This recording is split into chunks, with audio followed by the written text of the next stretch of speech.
pristatysiu jums šiandien vadovėlį 7 klasiai, kuris iš tikrųjų buvo sukurtas remiantis Macmillan Education leidiniais. Čia ne vien 7, ten 7, 8, 9 dalis temų, labai nedidelė dalis atitiko praktiškai pilnai. Dalis, iš dalies tiko mūsų ilgalaikiam teminiam išplanavimui 7 klasiai ir, dalies nebuvo visai, tai reiškia jas, remiantis Macmillano, tokią metodiką, kuri man labai patiko, tai, žodžiu, aš jas tas temas ir parašiau.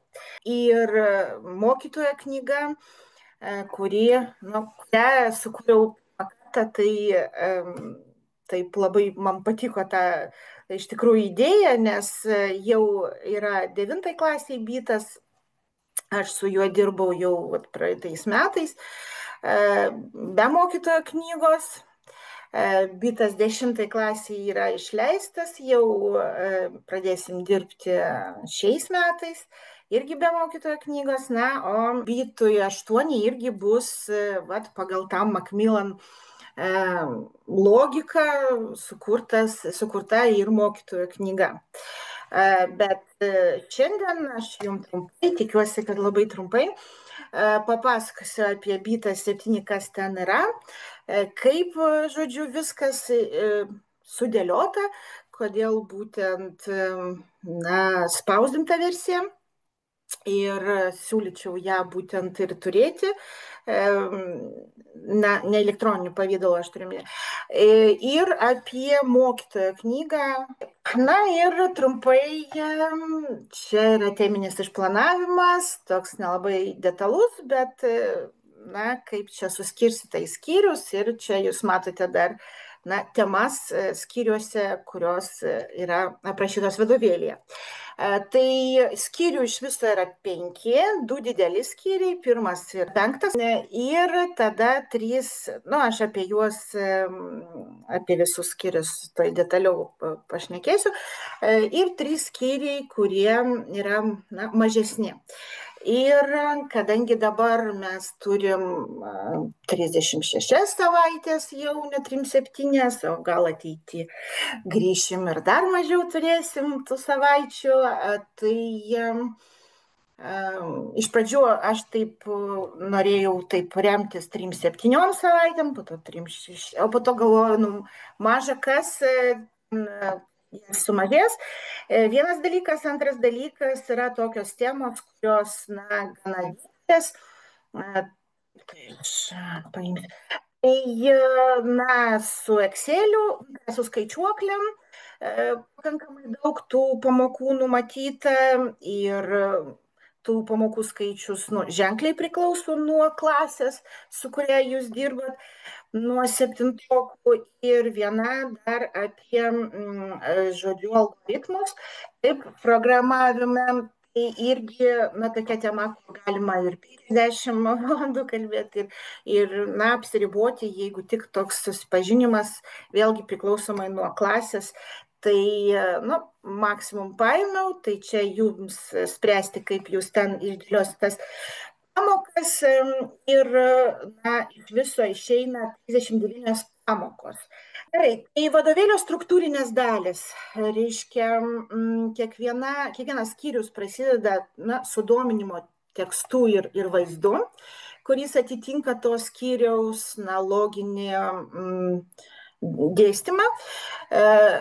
Tada dabar, jeigu prieš tai 9-10 klasė vis dėlto aš taip nekūriau konkrečiai pamokom, ta prasme, kad ten teorija, reiškia tokia, teorija tokia, ten su kažkokiais tokiais įdomiais galbūt elementais, bet visi klausimai savikontrolės ir užduotis buvo skyriaus pabaigoje. Tai iš vienos pusės tai patogu, iš kitos pusės čia, kadangi pas Makmilonus taip yra, tai ir čia vis dėlto, nu, vat, mažiukai, mažesni, septintokai, tai labai patogu, kad kiekviena, reiškia, pamoka prasideda, ką jie išmoks, ko jie išmoks, tada, na, savokos, kurios šioj pamokoj, reiškia, naujos bus įvestos. Tada eina, na, tokia teorinė dalis, jinai nedidelė iš tikrųjų. Tada eina praktinė dalis, jinai gali būti individuali arba grupinė. Ir ten nevertinami uždaviniai, bet jie yra detaliai aprašyti, kaip reikia atlikti tam tikrus veiksmus. Ir tada eina apibendrinimas, savikontrolės klausimai, jų nėra daug. Ir eina galbūt kai kur, jeigu praktinė dalis, reiškia, yra, na, tokia nedidelė, sakysim taip, kad galima ją spėti ir greičiau atlikti, ypač tiem mokiniam, kurie, na, tokie labiau prie IT, tai jie greičiau atlieka, kad jie nesidėtų be darbo. Tai yra kai kur praktiškai prie visų pamokų pridėta, na, tokia savarankiška užduotis ar užduotis. Savarankiškos, reiškia, kurias galima paimti kaip namų darbą, atlikti namuose, arba tiems mokiniams, kurie greičiau atlieka praktinę dalį, kad jie galėtų pradėti ir padaryti galbūt pilnai, reiškia, na, klasėje. Taip. Ir taip yra sudaryta kiekviena pamoka ir kiekvienas skyrius baigėsi testu, kuris apima tą, na, teorinę ir praktinę dalį iš to skyriaus. Tada refleksija, kontrolės klausimai prie, kaip aš sakiau, prie kiekvienos pamokos. Na ir aš dabar kalbėsiu tik tai kol kas apie vadovėlį, o apie mokytojo knygą, na, atskirai kalbėsiu, kad nesusiplakčiau viską. Ir užduotis savarankiškos, grupinės užduotis, kurias, na, patartina vis dėlto grupėmis atlikti. Iš viso toks, nu, per informatiką mes iš vienos pusės esam toks, nu, kaip pagrindas visiems dabar dalykams, tam pačiam Steamui, taip kaip kažkoks tai, nu, pagrindas, taip. Bet turim, nu, va, tas vieną savaitinę pamoką, tai taip reikia kažkaip sutilpti,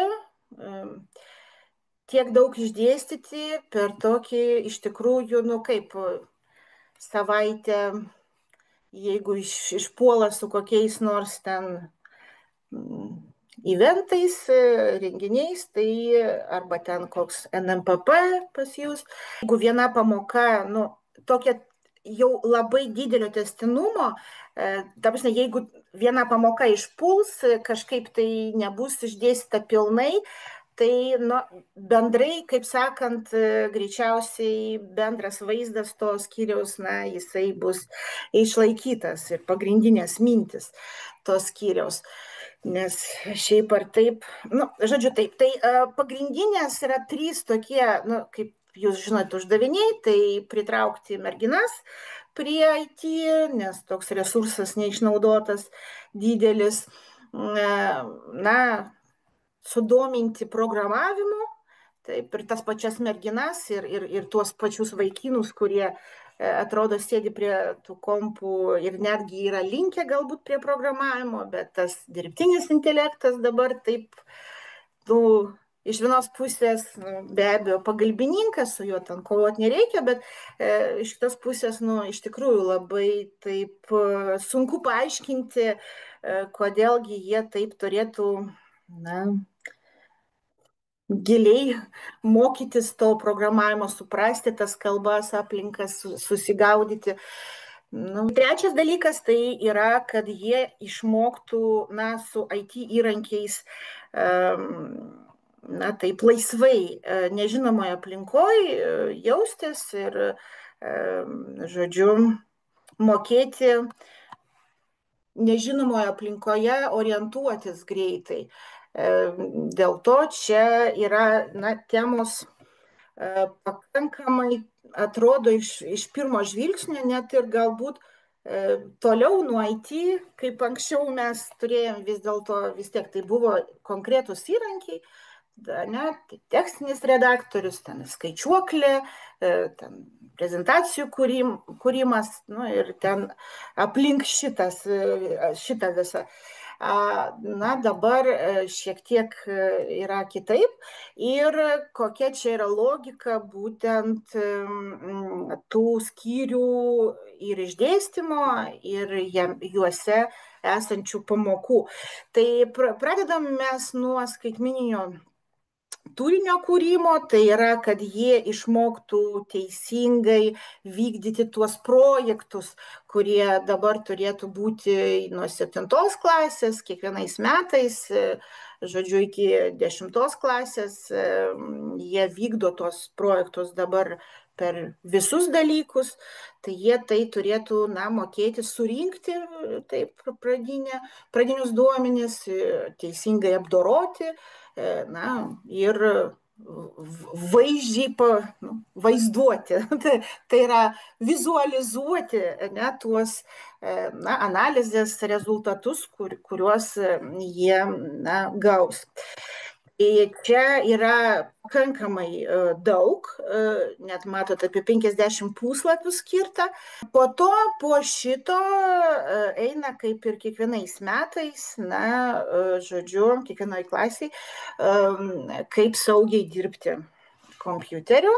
Tai čia nedidelis skyrius, bet toks labai praktinis.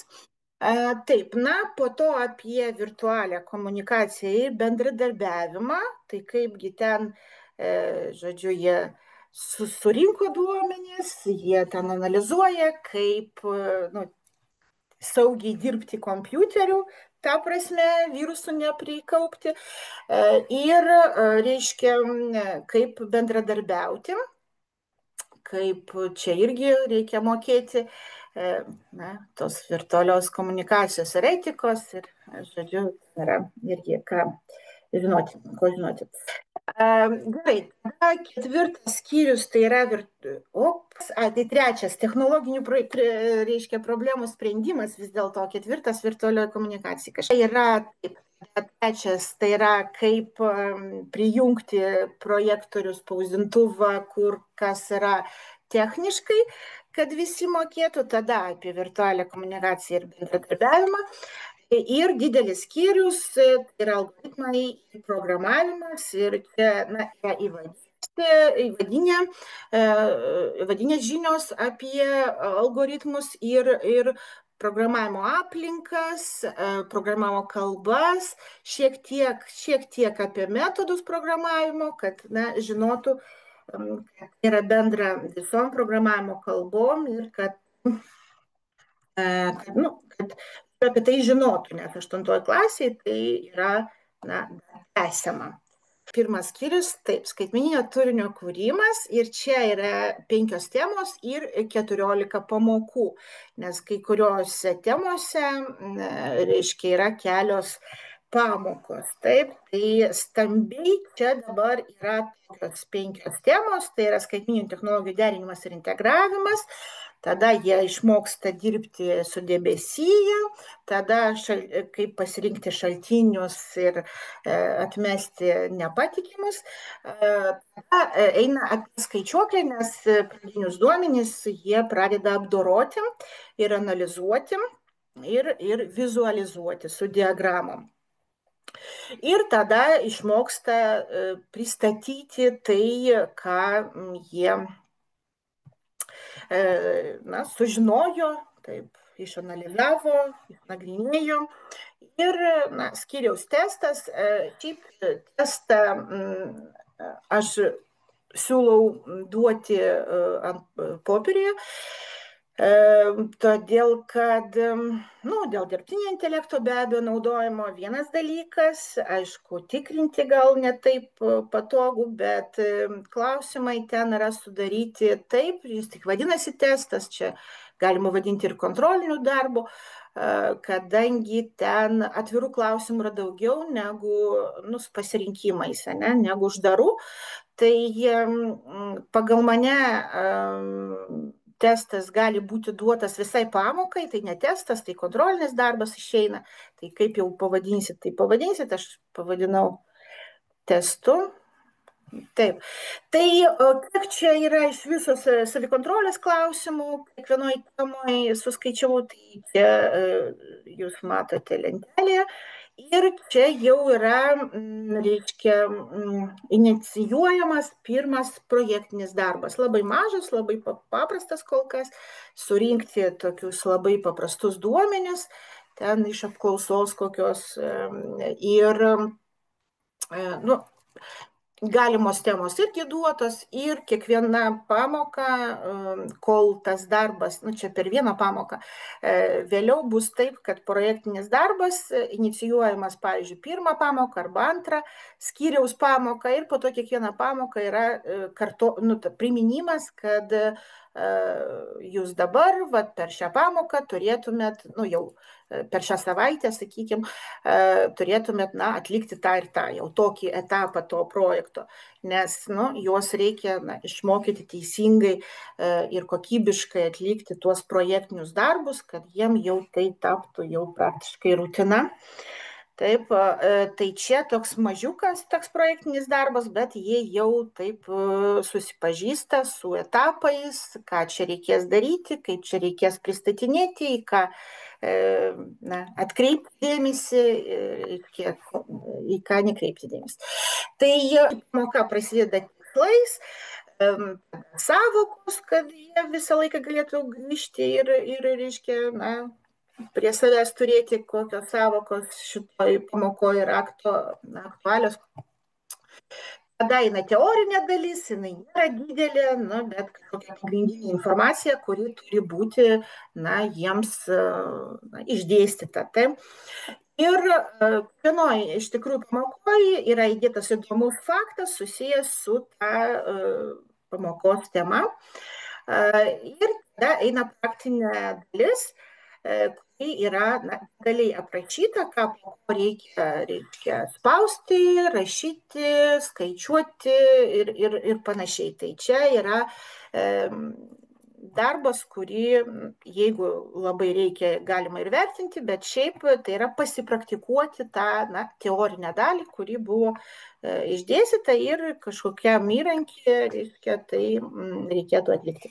Ir čia yra tos pačios pamokos tęsinys ir tai yra savarankiška užduotis, kuri gali būti naudojama kaip namų darbai, gali būti atliekama iš dalies arba pilnai per pamoką. Po to eina apibendrinimas, refleksija, ką išmoko, ko neišmoko. Ir tada savikontrolės klausimai, jų nėra daug, 3-4, kuriuos, reiškia, iš tikrųjų galima būtų įvilkti į kokią nors aplinką, vertinti, galima elektroniniu būdu, galima popierius, galima ir nevertinti, tik tai apie, užfiksuoti refleksiją, ne refleksiją, o, reiškia, užfiksuoti teorinę ir praktinę dalį, taip. Gerai. Čia toks pavyzdys. Dabar kokios pamokos čia yra, skaityti aš gal ir neskaitysiu, žodžiu, įrašas bus, galima bus pasižiūrėti. Tai kokios temos čia, Excelio pakankamai reiškia daug, 7 pamokos iš Excelio numatytos. Tai visi skaičiavimai, funkcijos, elementarios funkcijos, bet ir sum if, average if, jau čia įvedamos visos tos funkcijos, kad jau su jom 8 klasiai dirbtų, žinotų kaip, ir 9, kad ateitų jau mes 9 klasiai jau prie Excelio, prie skaičiavimų jau nebegrįžtam. Tai čia toks pagrindinis toks smūgis skaičiuokliai, kuris ir diagramos, ir pagrindinės diagramos, ir net taškinė, bent jau tai parodyti, kaip jinai kuriama, galima aišku ir, na, žodžiu taip. Ir tada skyriaus, na, tas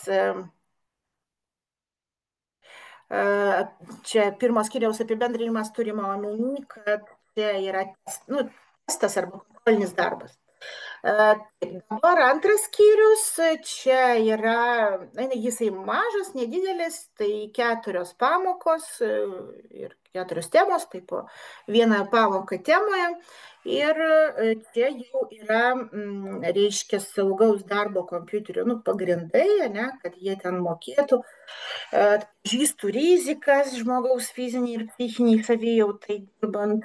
Visi tie klausimai po to būna ir VBE pirmoji dalim. Taip, tai čia projektinis darbas jau apima 3 pamokas.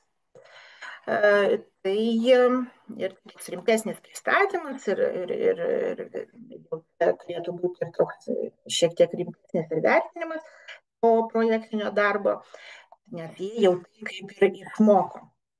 Čia pavyzdys vėlgi pamokos. Taip, ir vėl tos pačios dalis, taip, teorija, čia eina daugiau teorijos, kadangi tokia tema, ir praktinė užduotis, jinai netgi gali būti atliekama ir šitą turbūt be kompiuterio. Ir projektas, tai yra priminimas apie tai, kad jie neužmirštų apie projektinį darbą, kad jie per šią savaitę turėtų atlikti tą ir tą. Ir, reiškia, apibendrinimas ir savikontrolės klausimai. Taip, ir skyrius baigėsi vėlgi kontrolinių, tokių testų, kontrolinių darbų. Taip, ir čia kokios temos, čia tos pamokos, jos yra, išvardintos. Dabar trečias skyrius, čia jau teisingai, technologinių sprendimų, problemų sprendimas. Ir čia yra 4 temos ir 6 pamokos. Taip. Ir, reiškia, iš viso čia kiek 17, savikontrolės klausimų. Ir yra projektinis darbas nedidelis, susijęs su technologinių problemų sprendimu, ir ten jie galės pasirinkti temą, arba jūs kažkokią inicijuojat savo, ir vėlgi, numatytas laikas tam darbui, ta prasme, kažkiek tai ten gali būti skirta per pamoką pasitarimui, bet šiaip projektinis darbas, jis turi būti atliekamas kaip namų darbas, kaip grupinis darbas po pamokų. Taip, ir čia yra, trečia pamoka šito skyriaus, irgi, parodyta apie antivirusinės programas.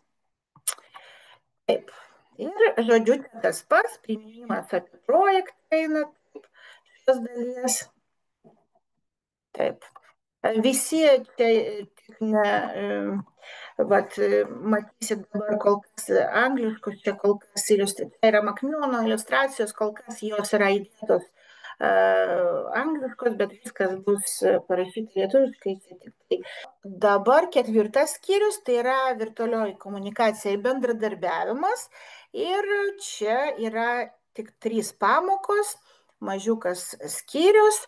Ir čia irgi vienas projektinis darbas, kurį, be abejo, jie turėtų atlikti bendradarbiaujant. Taip, ir nedaug savikontrolės klausimų.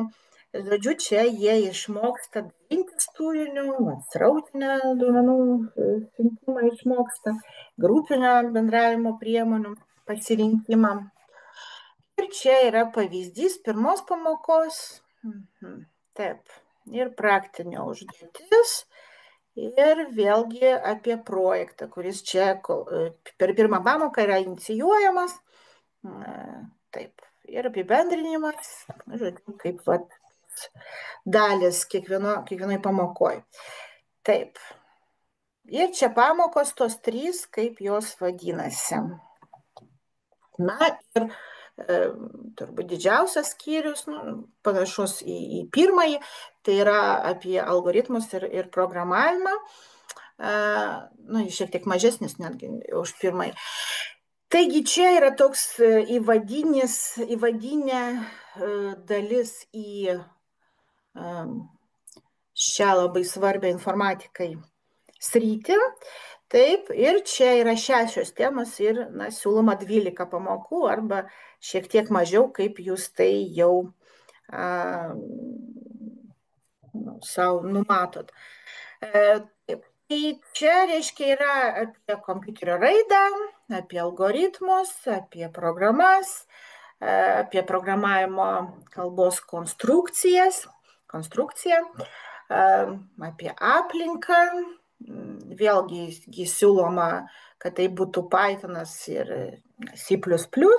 Aš rėmiausi jais, bet aišku, jūs galite ir kitas programavimo kalbas imti, bet vis tiek 9 klasėje mes privesim vis dėlto prie tų 2 kalbų, nes VBA vis dar vyksta pasirinkimas iš tų 2. Taip, tada apie algoritmų pasirinkimą, taip, programos derinimą, apie klaidas, taip, ir pateikimą rezultatų irgi reikėtų kalbėti, numatyti nemažai. Ir čia matote, daug yra savikontrolės klausimų, daug nėra projektinio darbo, suprantama, ir daug yra, savarankiškos užduotis, kurios gali būti kaip namų darbai. Tai ten iš tikrųjų ne vien programavimas, aišku, bet aplink tai. Ir tai yra pavyzdys 2 pamokos šitam skyriuje apie programavimo kalbos konstrukciją. Taip. Ir čia, sakau, irgi kol kas dar yra su angliškais žodžiais, bet viskas yra išversta. Taip, čia tokia teorinė dalis išeina, daug didesnė, ir praktinė, kad jie galėtų šiek tiek ir pabandyti. Iš tikrųjų, jeigu jiem nepasakyti, kad tai yra labai sudėtinga, tai galima iš tikrųjų parodyti ir ciklus, ir ne tik tai loginė, ta prasme, ne vien tik sąlygos, reiškia sakinį. Čia išvardintos tos pamokos, kurios skyriuje yra.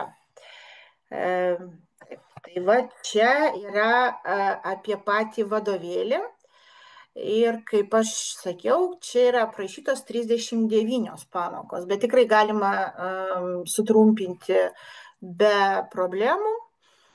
Ir aš siūlau būtent prie skaičiuoklės galbūt mažiau, o galbūt kaip tik daugiau, žiūrint kokia 7 klasė yra. Ir apie programavimą čia jau metų pabaigoje, šiaip ar taip mokiniai ir taip jau bus išvargę nuo visko, mes irgi, tai ten nėra sudėtinga kol kas. Ir dabar apie mokytojo knygą labai trumpai, kadangi rodysiu jums dar visai negražų vaizdą, vordinį, kokį rankraštį turiu. Be abejo, tai yra mokytojo knyga, kuri paaiškina detaliai paaiškina kiekvieną pamoką. Taip, susijusiai jinai suprantama su Bita 7 vadovėliu. Tai prasideda nuo ilgalaikio išplėstinio tokio teminio išplanavimo, tas pats teminis išplanavimas, tik tai, čia jau jo daugiau, reiškia ir mokymas turinys trumpai tos pamokos, koks galėtų būti vertinimas, taip, ir kokios kompetencijos ugdomos ir su kuo tai gali būti na, su kokiais dalykais tai gali būti susiję, reiškia, kokius galima įtraukti į tą pamoką. Na, toliau eina apie refleksijas ir įsivertinimo metodus informatikos pamokoje, reiškia, detaliai aprašyti 9 metodai refleksijos ir įsivertinimo kartu su įrankiais, kuriais, na, siūloma, kuriuos siūloma naudoti tam metodui konkrečiam ir pabaigoje išvardinti visi IT įrankiai, kuriais, man atrodo, reikėtų kuriuos naudoti, kurie leistų jums, na, surinkti greitai informaciją apie žinių įsisavinimą mokinių ir daryti išvadas. Ir dar įdėjau kainodarą, kas yra mokama, nemokama, nes iš tikrųjų nuo to labai daug kas priklauso šiais laikais, kai duoda iš pradžių nemokamą kažkokį gabaliuką ir po to jūs reikia mokėti. Gerai, tai po to eina pamokų tokie išplėstiniai planai. Nu, kadangi dabar gyniausi tą metodininko vardą, tai, žodžiu, reikėjo tuos labai jau detaliai aprašyti. Tai čia irgi, žodžiu, tą pritaikiau. Tai kiekvienas 30, iš 39 pamokų, kiekviena pamoka aprašyta pagal tokį šabloną, bet sakau, čia negražiai dar atrodo, bet atrodys gražiai. Tai, na, kokie klausimai turėtų būti keliami šitoj pamokoj, kokie uždaviniai, ką jie jau žino iš anksčiau mokiniai, ką reikėtų paruošti, taip, nu, čia ištekliai ir pasiruošimą, ką reikia paruošti, o ko reikia šitai pamokai, kad būtų viskas vienoje vietoje. Tarpdalykiniai ryšiai ir kokios temos gali būti, na, gvildenamos taip tarpdalykiniam ryšyje. Na ir kaip galima vertinti šios pamokos rezultatus arba pagal kokius požymius galima sakyti, kad, na, sėkmingai skirtingo